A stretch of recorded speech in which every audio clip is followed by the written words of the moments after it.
नमस्कार दोस्तों, कैसे हैं आप सभी लोग। आई होप कि सब अच्छे होंगे और काफ़ी अच्छी आपकी स्टडी भी चल रही होगी। तो आज की क्लास दोस्तों इंडियन ज्योग्राफी से जो महत्वपूर्ण प्रश्न पूछे जाते हैं हर परीक्षा में उनको हम देखेंगे। इससे पहले 240 क्वेश्चन हम पिछली वीडियोज में कवर कर चुके हैं। अगर आपने वो वॉच नहीं करी है दोस्तों, क्रम वाइज मैंने प्लेलिस्ट बनाई है, आप वहां से जरूर से जाके वॉच कर सकते हैं। डिस्क्रिप्शन बॉक्स में लिंक दे दूंगा प्लेलिस्ट का, आप वहां से जाके जरूर से वॉच करें। निश्चित तौर पे आपको आने वाले एग्जाम के लिए फायदा जरूर से होगा दोस्तों, क्योंकि यहाँ से डायरेक्ट एग्जाम में बने हैं क्वेश्चन। प्रीवियस ईयर जो क्वेश्चन पेपर है उनमें मैं देख रहा था दोस्तों, इंडियन ज्योग्राफी में यहाँ से क्वेश्चन बने हुए थे, पूछे गए थे, तो इम्पोर्टेंट हो जाते हैं हमारे लिए दोस्तों। इसमें लगभग लगभग हम यहाँ पे देखेंगे 40 क्वेश्चन, ठीक है। 40 ही बचे हुए हैं इस बुक में जो दिया गया है दोस्तों, क्योंकि इम्पोर्टेंट ही क्वेश्चन इसमें इंक्लूड किए गए हैं। और 281 क्वेश्चन लगभग इस बुक में total Indian geography and world geography से इंक्लूड किए गए हैं। तो आज की क्लास में 40 क्वेश्चन है, देखते हैं दोस्तों। पहला क्वेश्चन, बकरवाल और गुजरवाल जनजातियां भारत के किस राज्य में पाई जाती हैं। तो बकरवाल और गुजरवाल जनजातियां जो है किस भारत के किस राज्य में पाई जाती हैं। तो यह पाई जाती हैं दोस्तों जम्मू एंड कश्मीर, ठीक है। तो इस प्रकार के क्वेश्चन पूछे जाते हैं, तो जम्मू और कश्मीर में पाए जाते हैं।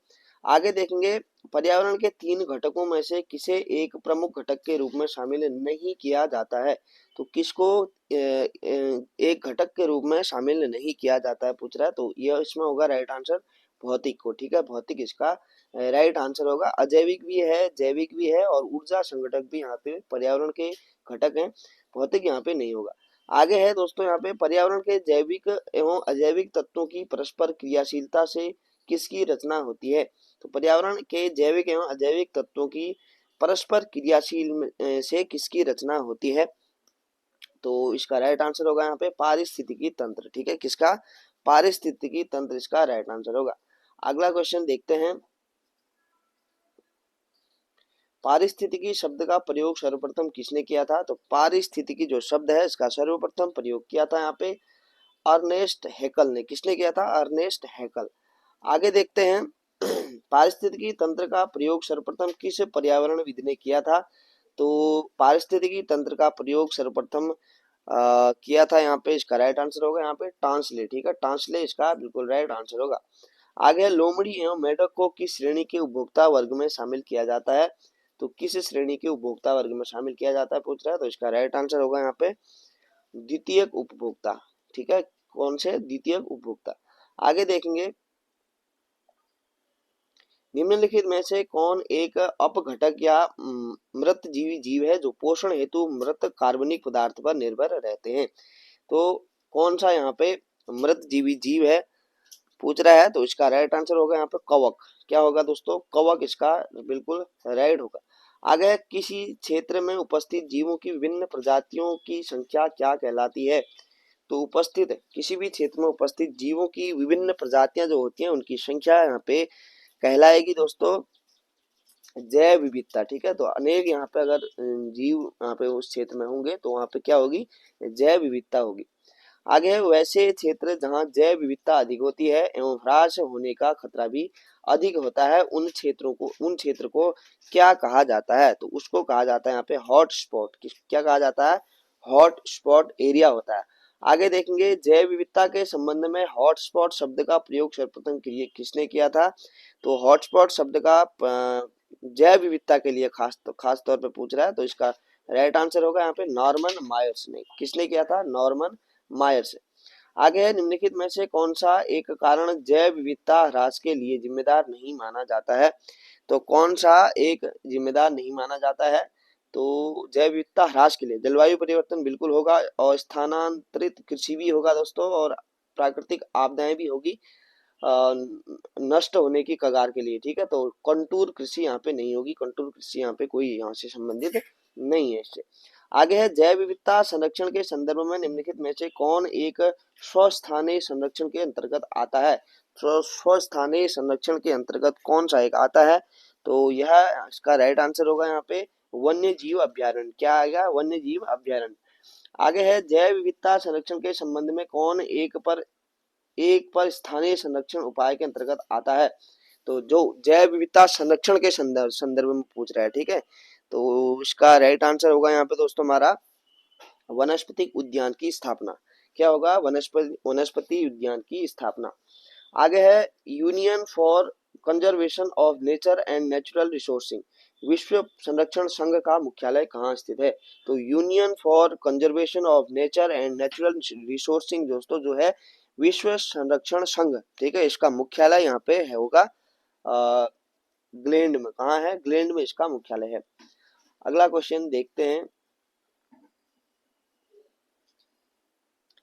विश्व संरक्षण संघ द्वारा संकटग्रस्त जीव जंतुओं पर रेड रेड डाटा बुक्स सर्वप्रथम कब प्रकाशित किया गया था? तो रेड डाटा बुक सर्वप्रथम कब प्रकाशित किया गया था? विश्व संरक्षण संघ द्वारा और संकटग्रस्त जीव जंतुओं के लिए, ठीक है। तो इसका राइट आंसर होगा यहाँ पे वर्ष 1988 1988 इसका राइट होगा। आगे है वर्ष 1972 में प्रथम विश्व पर्यावरण सम्मेलन का आयोजन कहाँ किया गया था? तो प्रथम विश्व पर्यावरण सम्मेलन का आयोजन जो किया गया था दोस्तों वो किया गया था यहाँ पे स्टॉकहोम में। कहाँ किया गया था? स्टॉकहोम। आगे है भारत में बाघों के संरक्षण हेतु किस वर्ष से प्रोजेक्ट टाइगर योजना की शुरुआत की गई थी? तो वेरी वेरी इंपॉर्टेंट क्वेश्चन हो जाएगा दोस्तों। तो 1973 इसका बिल्कुल सटीक आंसर होगा 1973। आगे है भारत के किस क्षेत्र में लाल पांडा के संरक्षण हेतु लाल पांडा योजना की शुरुआत की गई है? तो लाल पांडा योजना की शुरुआत कहाँ की गई है दोस्तों? तो यह की गई है यहाँ पे पूर्वी हिमालयी क्षेत्र में। कहाँ की गई है? पूर्वी हिमालयी क्षेत्र में। आगे है निम्नलिखित में से किस वनस्पति को संकटग्रस्त प्रजातियों की श्रेणी में नहीं रखा जाता है? तो कौन सी प्रजाति ऐसी है जिसको यहाँ पे संकटग्रस्त प्रजातियों की श्रेणी में नहीं रखा गया है? तो यह होगा दोस्तों रोजोफ्लोरा, ठीक है, रोजोफ्लोरा इसका राइट आंसर होगा। आगे है किस जानवर को world wild fund for nature का आधिकारिक प्रतीक माना जाता है? तो किस जानवर को माना जाता है दोस्तों? तो इसका राइट आंसर होगा यहाँ पे पांडा। पांडा जो जानवर होता है दोस्तों उसको यहाँ पे world wild fund for nature का आधिकारिक प्रतीक माना जाता है। आगे है भारतीय उपमहाद्वीप के जल में पाए जाने वाली समुद्री कछुओं की 5 प्रजातियों में से कौन सी सबसे अधिक आबादी वाली प्रजाति है? तो कौन से अधिक आबादी वाली प्रजाति है दोस्तों? तो इसका राइट आंसर होगा यहाँ पे हमारा ओलिव रिडले, ठीक है, ओलिव रिडले। आगे देखते हैं निम्नलिखित में से किस वन्यजीव अभ्यारण्य में एक सींग वाले गेंडों का विशेष संरक्षण किया जाता है? तो एक सींग वाले गेंडों का एक सींग वाले गेंडों का विशेष संरक्षण किया जाता है किस वन्यजीव अभ्यारण्य में पूछा है? तो बताना है दोस्तों। इसका राइट आंसर होगा हमारा यहाँ पे काजीरंगा वन्यजीव अभ्यारण्य जो है दोस्तों, काजीरंगा, ठीक है, काजीरंगा वन्यजीव अभ्यारण्य। आगे देखते हैं किस पर्यावरण सम्मेलन के मौके पर जैव विविधता संधि की गई थी? तो किस पर्यावरण सम्मेलन के मौके पर की गई थी दोस्तों जैव विविधता संधि? तो इसका राइट आंसर होगा हमारा रियो सम्मेलन, ठीक है, जो रियो सम्मेलन था उसके अंतर्गत की गई थी। आगे देखेंगे शिमली पॉल जैव मंडल क्षेत्र का संबंध किस राज्य से है? तो शिमली पॉल जो जैव मंडल है उसका संबंध है यहाँ पे दोस्तों हमारा ओडिशा से। कहाँ से है? ओडिशा।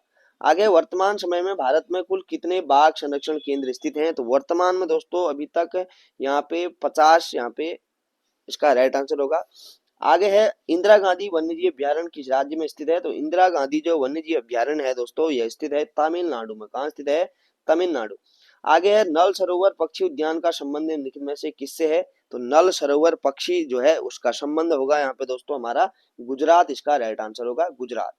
आगे है तादोवा बाघ संरक्षण स्थल निम्नलिखित में से किस राज्य में है? तो तादोवा बाघ संरक्षण स्थल जो है दोस्तों बाघ संरक्षण स्थल तो यह स्थित है यहाँ पे हमारा महाराष्ट्र में। कहाँ है? महाराष्ट्र, इसका राइट आंसर होगा।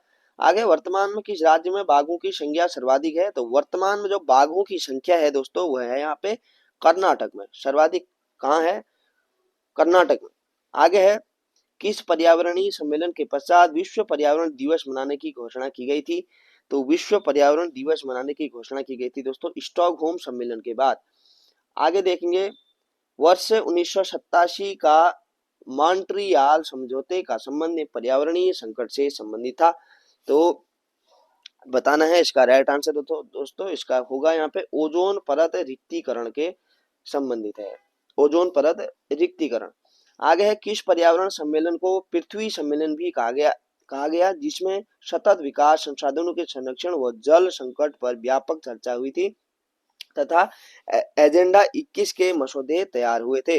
तो कौन सा यहाँ सम्मेलन था दोस्तों बताना है। तो इसका राइट आंसर होगा हमारा यहाँ पे रियो सम्मेलन। ठीक है, ऑप्शन नंबर डी इसका बिल्कुल सटीक उत्तर होगा। आगे देखते हैं, निम्नलिखित में से किस सम्मेलन के दौरान पर्यावरण संरक्षण हेतु ग्रीन क्लाइमेट फंड बनाया गया था। तो ग्रीन क्लाइमेट फंड बनाया गया था किस सम्मेलन के दौरान। तो यह बनाया गया था दोस्तों यहाँ पे कानकून सम्मेलन के दौरान। कानकून सम्मेलन इसका राइट आंसर होगा। आगे ग्रीन हाउस गैसों के उत्सर्जन को कम करने के संदर्भ में तैयार किया गया कौन सा प्रोटोकॉल प्रभावी माना जाता है। तो कौन सा प्रोटोकॉल माना जाता है दोस्तों। तो इसका राइट आंसर होगा यहाँ पे क्योटो प्रोटोकॉल। कौन सा, क्योटो प्रोटोकॉल। आगे है निम्नलिखित में से कौन एक जल प्रदूषण से होने वाली बीमारी नहीं है। तो कौन सी बीमारी यहाँ पे ऐसी है जिससे जो जल प्रदूषण से नहीं होती है।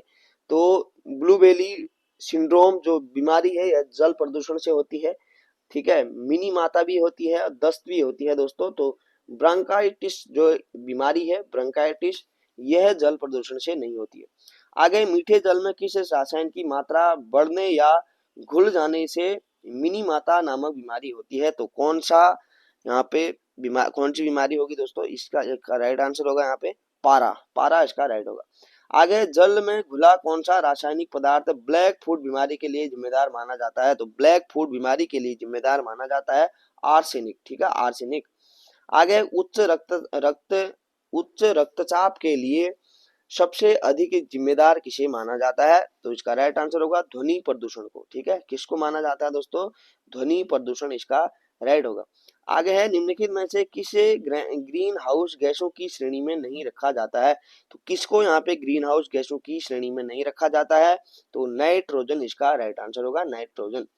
आगे है निम्नलिखित में से कौन रासायनिक तत्व अम्लीय वर्षा के लिए जिम्मेदार नहीं माना जाता है। तो कौन सा यहाँ पे अम्लीय वर्षा के लिए जिम्मेदार नहीं माना जाता है। तो इसका राइट आंसर होगा दोस्तों क्लोरोफ्लोरोकार्बन। ठीक है, क्लोरोफ्लोरोकार्बन। आज का लास्ट क्वेश्चन देखेंगे दोस्तों। ठीक है, इस बुक में 281 महत्वपूर्ण प्रश्न दिए गए थे ज्योग्राफी से, हमने वो सारे देख लिए हैं। ठीक है, तो ओजोन परत वायुमंडल के किस मंडल में उपस्थित रहती है। तो ओजोन परत जो है वो वायुमंडल के किस मंडल में उपस्थित रहती है। तो इसका राइट आंसर होगा दोस्तों समताप मंडल। कौन सा मंडल, समताप मंडल। तो आशा करता हूँ क्वेश्चन हेल्पफुल जरूर से रहेंगे दोस्तों। आने वाले एग्जाम में यहाँ से क्वेश्चन जरूर से बनेंगे। ठीक है, तो भूगोल से जितने महत्वपूर्ण प्रश्न से हमने यहाँ पे 4 से 5 वीडियो के अंतर्गत कंप्लीट कर लिए हैं। अगर आपने वॉच नहीं करे हैं तो जरूर से करें दोस्तों। पिछली वीडियो क्रम वाइज मैंने बना रखी है, प्लेलिस्ट ही बनाई है, जरूर से आप वॉच करें। तो मिलते हैं दोस्तों नेक्स्ट वीडियो में, तब तक के लिए अपना ध्यान रखें। धन्यवाद।